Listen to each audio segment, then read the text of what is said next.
1 लाख तक भी seats available नहीं है इंडिया में, तो एमबीबीएस में मिलती नहीं है। और जो प्राइवेट सीट्स हैं उसकी अगर अकेली हमने बैचलर्स करनी है तो 1 करोड़ अप्रॉक्स पड़ जाता है उस। और जिनको है कि हमने एमबीबीएस ही करनी है तो फिर इसलिए वो दूसरी कंट्रीज़ में जाते हैं, क्योंकि ड्रीम तो परस्यू करना ही है ना। तो उनको मजबूरी में जाना पड़ता है। अगर इंडिया में ही वही फैसिलिटीज़ मिलेंगी तो हम क्यों जाएंगे। जैसे मेरे फ्रेंड्स हैं वो अभी फर्स्ट ईयर में तो दिसंबर में गए थे, कुछ जनवरी में गए थे, अब 2 महीने बाद उन्हें वापस आना पड़ गया। क्योंकि ਜਿਹੜੀ ਆਪਣੀ ਗਵਰਨਮੈਂਟ ਦੀ ਸੀਟਸ ਹੈ ਮੈਡੀਕਲ ਦੇ ਵਿੱਚ ਉਹ ਬਹੁਤ ਜ਼ਿਆਦਾ ਕੋਸਟਲੀ ਹੈ ਤੇ ਮਤਲਬ ਸੀਟਸ ਮਿਲਣੀਆਂ ਬਹੁਤ ਡਿਫਿਕਲਟ ਹੈ। ਜਨਰਲ ਕੈਟਾਗਰੀ ਲਈ ਤਾਂ ਹੋਰ ਵੀ ਬਹੁਤ ਜ਼ਿਆਦਾ ਡਿਫਿਕਲਟ ਹੈ ਤੇ ਇਸੇ ਰੀਜ਼ਨ ਕਰਕੇ ਜਿਹੜੇ ਬੱਚੇ ਆ ਉਹ ਬਾਹਰ ਨੂੰ ਭੱਜਦੇ ਆ ਕਿ ਅਸੀਂ ਜਾਣਾ, क्योंकि ਉੱਥੇ सीट्स मिलना बहुत ईजी है। तो गवर्नमेंट को ये देखना चाहिए कि जब हमारी पॉपुलेशन इतनी बढ़ रही है तो उस हिसाब से हम गवर्नमेंट सीट्स भी इतनी बढ़ा सकें ताकि सारे बच्चे पढ़ सकें। तो फिर ये चीज़ एक सिर्फ बिजनेस बन चुकी है, इसके अलावा कुछ भी नहीं है। क्योंकि जो बच्चे स्कूल से पढ़ते हैं उनको लगता है कि नहीं हम इंस्टीट्यूट नहीं जा रहे हैं तो हम बहुत कुछ लॉस कर रहे हैं। ਕੰਪੀਟੀਸ਼ਨ ਇੰਨਾ ਜ਼ਿਆਦਾ ਹੁੰਦਾ ਆ ਕਿ ਸਾਰੇ ਮਤਲਬ ਕਿ ਉਹਨੀਆਂ ਸੀਟਸ ਨਹੀਂ ਫਿਲ ਕਰ ਸਕਦੇ। ਕਈ ਨੂੰ ਪ੍ਰਾਈਵੇਟ ਕਾਲਜ ਨਹੀਂ ਮਿਲਦੇ, ਫੀਸ ਜ਼ਿਆਦਾ ਹੁੰਦੀ ਆ ਤੇ ਉਹਦੇ ਚੱਕਰ 'ਚ ਕਿਉਂਕਿ ਬਾਹਰ ਫੀਸ ਘੱਟ ਆ ਇਸ ਕਰਕੇ ਬਾਹਰ ਚਲੇ ਜਾਂਦੇ ਆ। 5-5.5 ਸਾਲ ਡਿਗਰੀ ਹੁੰਦੀ ਹੈ, ਹੁਣ ਉਹ ਜਿਹੜੀ ਅੱਧੀ ਡਿਗਰੀ ਛੱਡ ਕੇ ਇੱਥੇ ਆ ਗਿਆ, ਹੁਣ ਉਹ 'ਚ ਕੀ ਉਹਨਾਂ ਦਾ ਐਜੂਕੇਸ਼ਨ 'ਤੇ ਕਿੰਨਾ ਫਰਕ ਪੈਣਾ ਇੱਥੇ ਆ ਕੇ ਉਹਨਾਂ ਦਾ। ਨਮਸਤੇ, ਸਤਿ ਸ਼੍ਰੀ ਅਕਾਲ। ਤੁਸੀਂ ਵੇਖ ਰਹੇ ਹੋ ਦ ਸਿਟੀ ਹੈਡਲਾਈਨਸ ਤੇ ਮੈਂ ਹਾਂ ਤੁਹਾਡੇ ਨਾਲ ਦੀਪਤੀ ਸ਼ਰਮਾ। ਜੇ ਗੱਲ ਕਰੀਏ ਇੰਡੀਆ ਦੇ ਵਿੱਚ ਮੈਡੀਕਲ ਸਿੱਖਿਆ ਨੂੰ ਲੈ ਕੇ ਤੇ ਕਈ ਲੋਕਾਂ ਦੇ ਜਿਹੜੇ ਕੁਐਸਚਨਸ ਹੁੰਦੇ ਨੇ ਕਿ ਕਿਉਂ ਨਹੀਂ ਇੰਡੀਆ ਦੇ ਵਿੱਚ ਜਿਹੜੀ ਮੈਡੀਕਲ ਸਿੱਖਿਆ ਜਿਹੜੀ ਸਸਤੀ ਹੈ, ਕਿਉਂ ਜਿਹੜੇ ਬੱਚੇ ਜਿਹੜੇ ਯੂਕਰੇਨ, ਪੋਲੈਂਡ ਜਾਂ ਚਾਈਨਾ ਵਰਗੇ ਜਿਹੜੇ ਦੇਸ਼ਾਂ ਵਿੱਚ ਜਿਹੜਾ ਪੜ੍ਹਨ ਜਾਂਦੇ ਨੇ। ਬੱਚਿਆਂ ਨਾਲ ਜਿਹੜੀ ਗੱਲਬਾਤ ਕਰਾਂਗੇ, ਯੂਥ ਨਾਲ ਜਿਹੜੀ ਗੱਲਬਾਤ ਕਰਾਂਗੇ ਤੇ ਉਹਨਾਂ ਕੋਲ ਜਾਣਾਂਗੇ ਕਿ ਕੀ ਸੋਚਦੇ ਨੇ ਉਹ ਮੈਡੀਕਲ ਸਿੱਖਿਆ ਨੂੰ ਲੈ ਕੇ, ਕੀ ਵਿਚਾਰ ਨੇ ਉਹਨਾਂ ਦੇ। ਗੱਲਬਾਤ ਕਰਦੇ ਹਾਂ ਕਿ ਇੰਡੀਆ ਦੇ ਵਿੱਚ ਮੈਡੀਕਲ ਸਿੱਖਿਆ ਸਸਤੀ ਹੋਣੀ ਚਾਹੀਦੀ ਹੈ कि नहीं होनी चाहिए। आओ गलबात करिए। आपको मालूम हो कि यूक्रेन में कई बच्चे पढ़ने जाते हैं, पोलैंड में, चाइना में कई लोग डॉक्टर की स्टडी करने जाते हैं। तो कैसे देखते हैं इस चीज़ों को कि यहाँ पे फैसिलिटी अच्छी नहीं है इसलिए लोग जाते हैं, कि क्या इशू क्या लगता है? मतलब कि अब जैसे हम नीट एग्ज़ाम देते हैं तो अप्रॉक्सीमेटली 16 लाख, अगर 17 लाख बच्चा पेपर दे रहा है तो मतलब कि 1 लाख तक भी सीट्स अवेलेबल नहीं है इंडिया में, तो एमबीबीएस में मिलती नहीं है। और जो प्राइवेट सीट्स हैं उसकी अगर अकेली हमने बैचलर्स करनी है तो 1 करोड़ अप्रॉक्स पड़ जाता है। उसके बाद एमटीवी करनी है, डीएमपी करनी है, तो उसके लिए यहाँ पे अवेलेबल हो नहीं पाता। और जिनको है कि हमने एमबीबीएस ही करनी है तो फिर इसलिए वो दूसरी कंट्रीज़ में जाते हैं, क्योंकि ड्रीम तो परस्यू करना ही है ना। तो वहाँ पे अगर अपॉर्चुनिटी मिल रही है और फंड्स भी ठीक है, बजट में हो रहा है, तो उनको मजबूरी में जाना पड़ता है। अगर इंडिया में ही वही फैसिलिटीज़ मिलेंगी तो हम क्यों जाएंगे। अगर डॉक्टर की शिक्षा की बात करें तो जैसे बच्चे बाहर जाते हैं 3-3 साल, 6-6 साल लगा के आते हैं, इतना पैसा लग जाता है। आपको लगता है कि हमारे इंडिया में ऐसी फैसिलिटी हो जानी चाहिए? होनी चाहिए। हॉस्पिटल्स, अब हमारे पास फंड्स हैं, मतलब कि अगर टेम्पल्स भी बन रहे हैं अच्छी बात है, पर अगर हॉस्पिटल्स के लिए, कॉलेजेस के लिए गवर्नमेंट फंड्स इकट्ठे करेगी तो अच्छी बात है, क्योंकि हमारे डॉक्टर्स की बहुत नीड है। कोविड में भी हमें पता चला कि भाई कितने हमें चाहिए डॉक्टर्स। तो अगर वही हमारी सीट्स बढ़ा देंगे, कॉलेजेस में बैचेस ज़्यादा कर दें और कॉलेजेस ज़्यादा बना दें तो कौन क्यों बाहर जाना चाहेगा। पेरेंट्स से दूर तो कोई नहीं रहना चाहता है ना। अगर पेरेंट्स की बात कर रहे हैं, जैसे आप कह रहे हैं कि पेरेंट्स क्योंकि खर्चा करके भेजते हैं पेरेंट्स, अभी जो हालात बने हुए हैं यूक्रेन में, तो आपको लगता है कि अगर इंडिया की जो एम्बेसी है या फिर इंडिया की गवर्नमेंट है वो कुछ ऐसा कर दे तो एक अच्छा स्टेप होगा इंडिया स्टूडेंट्स के लिए? हाँ, होना चाहिए, क्योंकि मतलब कि उनको भी बहुत मुश्किल है। अब जैसे मेरे फ्रेंड्स हैं वो अभी फर्स्ट ईयर में तो दिसंबर में गए थे, कुछ जनवरी में गए थे, अब 2 महीने बाद उन्हें वापस आना पड़ गया। तो उनको वो टेंशन है कि वहाँ पे हालात कब ठीक होंगे, स्टडीज़ कंटिन्यू होंगी या नहीं होंगी। तो इसलिए है कि अगर उनके स्टडीज़ को मतलब कि देखा जाएगा तो रिलीफ मिलेगा उनको भी। ਜੇ ਆਪਾਂ ਗੱਲ ਕਰੀਏ ਮੈਡੀਕਲ ਸਿੱਖਿਆ ਦੀ, ਕਿਉਂਕਿ ਤੁਸੀਂ ਦੇਖਦੇ ਹੋ ਕਿ ਕਈ ਬੱਚੇ ਬਾਹਰ ਪੜ੍ਹਨ ਜਾਂਦੇ ਨੇ, ਤੁਹਾਨੂੰ ਕੀ ਲੱਗਦਾ ਹੈ ਕਿ ਸਹੀ ਹੈ ਉਹਨਾਂ ਦਾ ਬਾਹਰ ਜਾ ਕੇ ਪੜ੍ਹਨਾ? हाँ जी, मतलब अगर बाहर ज़्यादा अपॉर्चुनिटीज़ मिल रही हैं और अगर थोड़ा कम पैसों में मिल रहा है तो फिर हाँ बिल्कुल जाना चाहिए, बाहर एक्सपोजर लेना चाहिए। बिल्कुल। ਇੰਡੀਆ ਦੇ ਵਿੱਚ ਕਿਉਂ ਨਹੀਂ ਬੱਚੇ ਰਹਿਣਾ ਚਾਹੁੰਦੇ? ਇੰਡੀਆ ਦੇ ਵਿੱਚ ਕਿਉਂ ਨਹੀਂ ਮੈਡੀਕਲ ਫੈਸਿਲਿਟੀ ਜਾਂ ਮੈਡੀਕਲ ਸਿੱਖਿਆ ਲੈਣਾ ਚਾਹੁੰਦੇ? ਕਿਉਂਕਿ ਜਿਹੜੀ ਆਪਣੀ ਗਵਰਨਮੈਂਟ ਦੀ ਸੀਟਸ ਹੈ ਮੈਡੀਕਲ ਦੇ ਵਿੱਚ ਉਹ ਬਹੁਤ ਜ਼ਿਆਦਾ ਕੋਸਟਲੀ ਹੈ। ਮਤਲਬ ਕਿ ਉਹਨਾਂ ਦਾ ਮਤਲਬ ਇਹ ਹੈ ਕਿ ਬੱਚੇ ਜਾਂਦੇ ਆ, ਕੰਪੀਟੀਸ਼ਨ ਬਹੁਤ ਜ਼ਿਆਦਾ ਮੈਡੀਕਲ ਦੇ ਵਿੱਚ, ਤਾਂ ਇੰਨਾ ਕੰਪੀਟੀਸ਼ਨ, ਅਸੀਂ ਵੀ ਮੈਡੀਕਲ ਕੰਪੀਟੀਸ਼ਨ 'ਚੋਂ ਹੀ ਆਏ ਹਾਂ ਅਤੇ ਮਤਲਬ ਸੀਟਸ ਮਿਲਣੀਆਂ ਬਹੁਤ ਡਿਫਿਕਲਟ ਹੈ। ਜਨਰਲ ਕੈਟਾਗਰੀ ਲਈ ਤਾਂ ਹੋਰ ਵੀ ਬਹੁਤ ਜ਼ਿਆਦਾ ਡਿਫਿਕਲਟ ਹੈ। ਬਟ ਜਿੱਥੇ ਆਪਾਂ ਗੱਲ ਕਰਦੇ ਪ੍ਰਾਈਵੇਟ ਦੀ ਤਾਂ ਉਹ ਤਾਂ ਮਤਲਬ ਨੋਰਮਲ ਬੰਦਾ ਅਫੋਰਡ ਹੀ ਨਹੀਂ ਕਰ ਸਕਦਾ।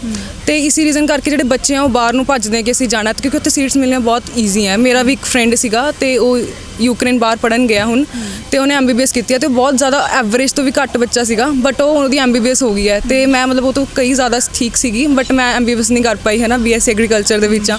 ਤੇ ਇਸ ਰੀਜ਼ਨ ਕਰਕੇ ਬੱਚੇ ਬਾਹਰ ਜਾਂਦੇ ਆ, ਬਟ ਉਹ ਮੈਨੂੰ ਨਹੀਂ ਲੱਗਦਾ ਕਿ ਉਹਨਾਂ ਦਾ ਪੋਟੈਂਸ਼ੀਅਲ ਉਸ ਲੈਵਲ ਤੇ ਬਾਹਰ ਆ ਸਕਦਾ, ਕਿ ਠੀਕ ਨਹੀਂ ਹੈਗਾ। ਤੇ ਪੇਰੈਂਟਸ ਜਿਹੜਾ ਪ੍ਰੈਸ਼ਰ ਹੈ, ਪੇਰੈਂਟਸ ਨਾਲ ਲੜ ਕੇ ਜਾਂਦੇ ਆ, ਉਹ ਚੀਜ਼ ਤਾਂ ਬਹੁਤ ਹੀ ਜ਼ਿਆਦਾ ਗਲਤ ਹੈ। ਜੇ ਬਜਟ ਦੀ ਗੱਲ ਕਰੀ, ਕਿਉਂਕਿ ਹਰ ਇੱਕ ਪੇਰੈਂਟ ਦੇ ਕੋਲ ਇੰਨਾ ਬਜਟ ਨਹੀਂ ਹੁੰਦਾ ਕਿ ਅਫੋਰਡ ਕਰ ਪਾਉਣ ਕਿ ਬੱਚਾ ਬਾਹਰ ਜਾਵੇ। ਤੁਹਾਨੂੰ ਲੱਗਦਾ ਕਿ ਇੰਡੀਆ ਦੇ ਵਿੱਚ ਕੁਝ ਇੱਦਾਂ ਦੀ ਫੈਸਿਲਿਟੀ ਬੱਚਿਆਂ ਨੂੰ ਮਿਲਣੀ ਚਾਹੀਦੀ ਜਿਹਦੇ ਨਾਲ ਬੱਚੇ ਰੁਕ ਜਾਣ, ਇੱਥੇ ਬਹਿ ਕੇ ਜਿਹੜਾ ਹੈ इंडिया ਦੇ ਵਿੱਚ ਰਹਿ ਕੇ ਜਿਹੜਾ स्टडी करें? बिल्कुल। और एक और मेन चीज़ है कि अगर आज से 20-25 साल पहले की बात करें तब भी हमारे पास उतनी ही सीट्स थी, थोड़ी सी कम थी, और इतने सालों बाद जब पॉपुलेशन इतनी बढ़ गई है तब भी उतनी ही सीट्स हैं। तो गवर्नमेंट को ये देखना चाहिए कि जब हमारी पॉपुलेशन इतनी बढ़ रही है तो उस हिसाब से हम गवर्नमेंट सीट्स भी इतनी बढ़ा सकें ताकि सारे बच्चे पढ़ सकें। और कंपटीशन इतना ज़्यादा, सुसाइड केसेस इतने ज़्यादा आ जाते हैं, कोटा में लोग पागल हो रहे हैं, चंडीगढ़ में पागल हो रहे हैं, मतलब इतना ज़्यादा वो कंपटीशन सा हो गया। तो उसको भी देख के ही करना चाहिए कि सीट्स उतनी हम बना लें ताकि नॉर्मल लाइक पढ़ भी पाए और नॉर्मल अपनी लाइफ भी जी पाए ना, बच्चे बिल्कुल पागल ही ना हो जाएं। डॉक्टर की अगर जैसे हम बात करें कि डॉक्टर की शिक्षा के ऊपर ही आज बात करें, तो आपको लगता है कि कहीं ना कहीं हमारे इंडिया में इंडियन एजुकेशन में कहीं ना कहीं कमी रह रही है जो कि बच्चे बाहर जा रहे हैं पढ़ने के लिए? हाँ, ये बिल्कुल सही बात है, क्योंकि जैसे मैं हेलिक्स से पढ़ी हूँ, तो मतलब कि ये सारा अभी बिज़नेस बन चुका है बहुत ज़्यादा। अब रिसेंटली मैंने देखा था कि हेलिक्स में ऐसे न्यूज़पेपर में लिखा हुआ था कि आप अगर 8th क्लास के बच्चों के लिए कि अगर आप यहाँ पे नहीं आओगे तो आप बहुत कुछ लॉस कर रहे हो। तो वो बच्चा जो जिसका मतलब कि एक बर्डिंग माइंड होता है, तो उस पर क्या दिमाग पे क्या प्रेशर बनेगा, है ना, वो स्ट्रेसफुल हो जाएगा, और वो लाइफ हमारी और भी चीज़ एक्सप्लोर करने की होती हैं। तो फिर ये चीज़ एक सिर्फ बिज़नेस बन चुकी है, इसके अलावा कुछ भी नहीं है। क्योंकि जो बच्चे स्कूल से पढ़ते हैं उनको लगता है कि नहीं, हम इंस्टीट्यूट नहीं जा रहे हैं तो हम बहुत कुछ लॉस कर रहे हैं, या फिर हमारी इतनी इंप्रूवमेंट नहीं हो रही है। तो फिर ये मतलब एक सिस्टम स्कैम बन चुका है सारा। ये इंडियन गवर्नमेंट को क्या अपील करना चाहोगे एजुकेशन के रिगार्डिंग, डॉक्टर की शिक्षा के रिगार्डिंग, किसी भी फील्ड की कोई भी एजुकेशन उसके रिगार्डिंग? एक तो सबसे बड़ी बात तो सीट्स बढ़ा दें। अगर हम यहाँ पे भी देखें तो बहुत ज़्यादा कंपटीशन होता है, सीट्स बहुत लिमिटेड हैं। और दूसरा मतलब इंफ्रास्ट्रक्चर बना दे, ज़्यादा तुम कॉलेजेस बना लो ताकि उतनी ही सीट्स बढ़ सकें। और दूसरा ये है कि गवर्नमेंट बच्चों को 10th के +2 के बच्चों को गाइड नहीं करती कि तुम्हारे पास क्या क्या करियर ऑप्शंस हैं। पेरेंट्स को भी नहीं पता होता, सिर्फ डॉक्टर, इंजीनियर, लॉ, सिर्फ ये सब रह जाते हैं। अब हमें पता लगा कि अच्छा हम ये भी कर सकते हैं, हम ये भी कर सकते हैं। तो वो एक थोड़ी सी काउंसलिंग जो होती है वो 8, 9, 10 से शुरू कर देनी चाहिए ताकि बच्चों को ये ना लगे कि मेरा फ्यूचर सिर्फ डॉक्टर बन के होगा, वो एक आर्टिस्ट बन के भी अपना फ्यूचर सही कर सकता है। ऐसे आप क्या करना चाहोगे, गवर्नमेंट को कैसे अपील करना चाहोगे? गवर्नमेंट को यही अप्रोचेज़ है कि हाँ, आप सारी जो भी फैसिलिटीज़ हैं उनको और भी करें। अब जैसे आर्ट्स है, जो बच्चा आर्ट्स करता है उसको बहुत ज़्यादा ऐसे रिसेसिव फील कराया जाता है कि नहीं तुम कुछ नहीं करते हो। और कोई बच्चा अगर होता है जिसको म्यूज़िक में होता है या डांस में होता है, उसको इतना पेरेंट्स भी बहुत प्रेशर डालते हैं, नहीं पढ़ो, उसका पढ़ाई के बिल्कुल इंटरेस्ट नहीं होता। तो जो गवर्नमेंट है उसको इन चीज़ों पर भी ध्यान देना चाहिए, अपनी मनी इन्वेस्ट करनी चाहिए कि और भी सेक्टर्स को लेके, ताकि बच्चे उसको अडॉप्ट कर सके ईजिली सोसाइटी में प्रेशर के बिना। ਤੇ ਮੈਡੀਕਲ ਵਿੱਚ ਮਤਲਬ ਸਭ ਤੋਂ ਪਹਿਲਾਂ ਤਾਂ ਮਤਲਬ ਜਦੋਂ ਵੀ ਆਪਾਂ ਕੋਈ ਵੀ ਕਿਸੇ ਹੋਰ ਫੀਲਡ ਵਿੱਚ ਜਾਂਦੇ ਆ, ਪੂਰੇ ਇੰਡੀਆ ਵਿੱਚ ਸਭ ਤੋਂ ਪਹਿਲਾਂ ਜਿਹੜਾ ਬੱਚਿਆਂ ਦਾ ਧਿਆਨ ਹੁੰਦਾ ਵਾ ਉਹ ਹੁੰਦਾ ਵਾ ਕਿ ਮੈਡੀਕਲ ਦੀ ਤਿਆਰੀ ਕਰਨ ਦਾ। ਉਹ ਕੰਪੀਟੀਸ਼ਨ ਇੰਨਾ ਜ਼ਿਆਦਾ ਹੁੰਦਾ ਆ ਕਿ ਸਾਰੇ ਮਤਲਬ ਕਿ ਉਨੀਆਂ ਸੀਟਸ ਨਹੀਂ ਫਿਲ ਕਰ ਸਕਦੇ। ਤੇ ਉਸ ਤੋਂ ਬਾਅਦ ਫੀਸ ਪ੍ਰਾਈਵੇਟਸ ਹੋ ਗਏ ਜਾਂ ਵਿੱਚ ਕਿੰਨਾ ਆਪਾਂ ਨੂੰ ਇਹ ਸੁਣਨ ਨੂੰ ਮਿਲਦਾ ਵਾ ਕਿ ਸੀਟਸ ਖਰੀਦ ਲਈਆਂ ਵਾ, ਜਾਂ ਫਿਰ ਤੇ ਉਹਦੇ ਕਰਕੇ ਕਿੰਨੇ ਬੱਚਿਆਂ ਨੂੰ ਸੀਟਸ ਨਹੀਂ ਮਿਲਦੇ ਜਿਨ੍ਹਾਂ ਨੂੰ ਮਿਲਣੀਆਂ ਚਾਹੀਦੀਆਂ, ਜਿਹਨੇ ਹੱਕਦਾਰ ਵੀ ਹੁੰਦੇ ਆ। ਇਸ ਕਰਕੇ ਫਿਰ ਇੰਨੀ ਜ਼ਿਆਦਾ ਸੀਟਸ ਤੇ ਦੇ ਜਿਹੜੇ ਮਤਲਬ ਕਿ ਆਪਾਂ ਕਹਿ ਦਿੰਦੇ ਆ ਕਿ ਜ਼ਿਆਦਾ ਮਹਿੰਗੀਆਂ ਨੇ ਫੀਸਿਸ ਆ, ਉਹਦੇ ਕਰਕੇ ਬੱਚੇ ਬਾਹਰ ਜਾਂਦੇ ਨੇ। ਤੁਹਾਨੂੰ ਲੱਗਦਾ ਕਿ ਗਵਰਨਮੈਂਟ ਨੂੰ, ਇੰਡੀਅਨ ਗਵਰਨਮੈਂਟ ਨੂੰ ਕੁਝ ਸੋਚਣਾ ਚਾਹੀਦਾ ਹੈ ਕਿ ਜਿਹੜੇ ਬੱਚੇ MBBS ਕਰਨਾ ਚਾਹੁੰਦੇ, ਜਿਹੜੇ ਬੱਚੇ ਡਾਕਟਰ ਬਣਨਾ ਚਾਹੁੰਦੇ, ਕਿ ਉਹਨਾਂ ਦੀ ਕੁਝ ਹੈਲਪ ਹੋ ਸਕੇ? ਹਾਂ ਬਿਲਕੁਲ।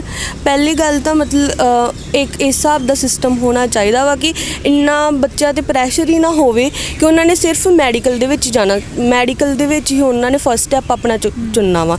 ਸਕੂਲਸ ਦੇ ਵਿੱਚ ਉਹਨਾਂ ਨੂੰ ਮਤਲਬ ਐਜੂਕੇਸ਼ਨ ਥੋੜ੍ਹੀ ਜਿਹੀ ਬਾਕੀ ਸਾਰੇ ਫੀਲਡਸ ਦੀ ਵੀ ਦੇਣੀ ਚਾਹੀਦੀ ਆ ਕਿ ਸਾਰਾ ਕੁਛ ਮੈਡੀਕਲ ਦੇ ਵਿੱਚ ਹੀ ਨਹੀਂ ਆ। ਹੁਣ ਜਿੱਦਾਂ ਅਸੀਂ ਇੱਥੇ ਐਗਰੀਕਲਚਰ ਦੇ ਵਿੱਚ ਹੈਗੇ ਆ ਤੇ ਇੱਕ ਕਿੱਡੀ ਵੱਡੀ ਯੂਨੀਵਰਸਿਟੀ ਆ ਪੂਰੇ ਪੰਜਾਬ ਦੇ ਵਿੱਚ ਫੇਮਸ ਆ, ਸਾਨੂੰ ਇੱਦਾਂ ਨਹੀਂ ਲੱਗਦਾ ਕਿ ਸਿਰਫ ਮੈਡੀਕਲ ਦੇ ਵਿੱਚ ਜੇ ਆਪਾਂ ਜਾਂਦੇ ਆ ਤੇ ਸਾਡਾ ਮਤਲਬ ਕਿ ਕਰੀਅਰ ਆਪਸ਼ਨਸ ਅਵੇਲੇਬਲ ਹੁੰਦੇ ਆ। ਉੱਤੇ ਉਸ ਤੋਂ ਬਾਅਦ ਜੇ ਮਤਲਬ ਕਿ ਬੱਚੇ ਇੱਥੇ ਮੈਡੀਕਲ ਵਿੱਚ ਜਾ ਰਹੇ ਆ, ਹੌਸਪੀਟਲਸ ਦੇ ਵਿੱਚ ਵਰਕ ਵੀ ਕਰ ਰਹੇ ਆ, ਤਾਂ ਉਹਨਾਂ ਨੂੰ ਉਨੀ ਸੈਲਰੀਜ਼ ਨਹੀਂ ਮਿਲ ਰਹੀ। ਜਿੱਦਾਂ ਅੱਜ ਕੱਲ੍ਹ ਬੱਚੇ ਪੜ੍ਹਨ ਜਾ ਰਹੇ ਆ ਬਾਹਰ, ਕਿਉਂ ਨਹੀਂ ਕਿ ਬੱਚੇ ਬਾਹਰ ਕਿਉਂ ਪੜ੍ਹਨ ਜਾ ਰਹੇ, ਇੰਡੀਆ ਦੇ ਵਿੱਚ ਕਿਉਂ ਨਹੀਂ ਇੱਦਾਂ ਦੀ ਵਧੀਆ ਫੈਸਿਲਿਟੀ?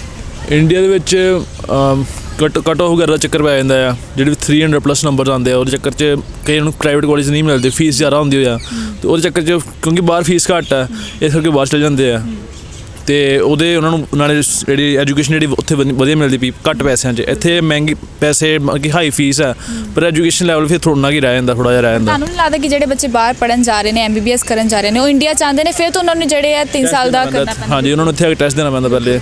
ਇਹ ਚੀਜ਼ ਚਲੋ ਗਲਤ ਹੈ, ਚੀਜ਼ ਇਹ ਗਲਤ, ਕਿਉਂਕਿ ਬਾਹਰ ਵੀ ਉਹਨਾਂ ਨੇ ਫੀਸ ਪੇ ਕੀਤੀ, ਹਾਈ ਪੇ ਕੀਤੀ ਉਹਨਾਂ ਨੇ, ਇੱਥੇ ਆ ਕੇ ਵੀ ਪੇਪਰ ਦੇ ਰਹੇ ਉਹਦੀ ਵੀ ਫੀਸ ਹੈਗੀ ਅਲੱਗ, ਤੇ ਇਹਦਾ ਥੋੜ੍ਹਾ ਜਿਹਾ ਹੈ ਕਿ ਐਜੂਕੇਸ਼ਨ ਦਾ ਥੋੜ੍ਹਾ ਫਰਕ ਪੈਂਦਾ ਹੈ। ਤੁਹਾਨੂੰ ਲੱਗਦਾ ਕਿ ਜਿੱਦਾਂ ਹੁਣ ਜਿਹੜੇ ਪੇਰੈਂਟਸ ਦੀ ਜੇ ਗੱਲ ਕਰੀ ਤਾਂ ਪੇਰੈਂਟਸ ਜਿਹੜਾ ਇੰਨਾ ਲੋਨ ਚੱਕ ਕੇ ਜਿਹੜਾ ਬਾਹਰ ਭੇਜਦੇ ਨੇ ਬੱਚਿਆਂ ਨੂੰ, ਹੁਣ ਜਿੱਦਾਂ ਯੂਕਰੇਨ ਦਾ ਸੀਨ ਚੱਲ ਰਿਹਾ ਆ ਉਸ ਨਾਲ ਜਿਹੜਾ ਬੱਚੇ ਜਿਹੜੇ ਹੁਣ ਫਸ ਗਏ ਨੇ ਉਹ ਵਾਪਸ ਵੀ ਨਹੀਂ ਜਾ ਸਕਦੇ, ਇੱਥੇ ਵੀ ਨਹੀਂ ਆ ਸਕਦੇ, ਕੁਝ ਇਸ ਤਰ੍ਹਾਂ ਦਾ ਜਿਹੜਾ ਸੀਨ ਬਣ ਚੁੱਕਾ ਹੈ।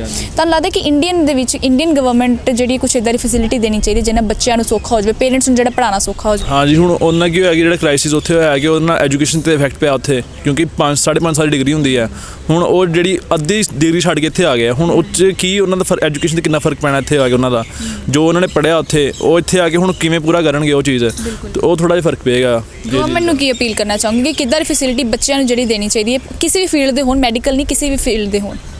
ਗੌਰਮੈਂਟ ਨੂੰ ਮਤਲਬ ਕਿ ਇਹਦਾ ਮੈਨੂੰ ਡਾਇਰੈਕਟ ਆਨਸਰ ਇਹ ਹੈ ਕਿ ਉਹਨਾਂ ਨੂੰ ਥੋੜ੍ਹਾ ਜਿਹਾ ਕਿ ਜੋ ਵੀ ਉਹਨਾਂ ਨੇ ਐਜੂਕੇਸ਼ਨ ਉੱਥੋਂ ਲੈ ਕੇ ਆਏ ਉਹਨਾਂ ਨੂੰ ਰਿਕਵਰ ਕਰਨ ਵਾਸਤੇ ਉਹ ਐਜੂਕੇਸ਼ਨ ਨੂੰ ਥੋੜ੍ਹੇ ਸਟੈਪਸ ਲੈਣੇ ਚਾਹੀਦੇ ਆ।